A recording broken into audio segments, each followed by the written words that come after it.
सुन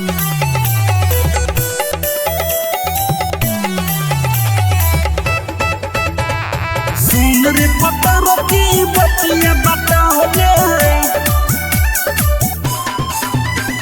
छोटे रहे हो कैसे फूला मतिया होले।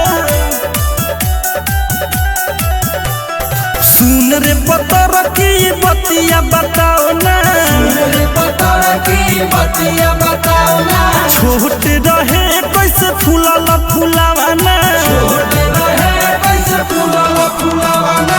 नया साल में ससुरा से ले आइले खेलवाना। सुन रे पत्थरों की बतिया बताओ ना, सुन रे पत्थरों की बतिया बताओ ना, छोटे रहे कैसे फूला फुलावाना, छोटे रहे कैसे फूला फुलावाना।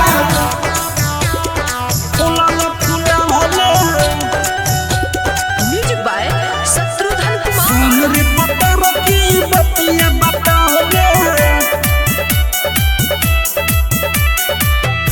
आट कहल दिला बाह बेचारा बाह, तोहरे सहारा को सहारा बा, चिखाना जवानी के चिखावना।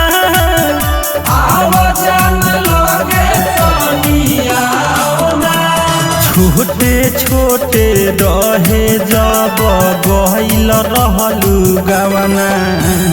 सुन रे पत्थरों की बतिया बताओ ना, सुन रे पत्थरों की बतिया बताओ ना, छोटे छोटे रहे कैसे फूला फुलावाना, छोटे रहे कैसे फूला फुलावाना। सुन रे पत्थरों की बतिया बताओ रे, छोटे रहे कैसे फूला फुलावाना।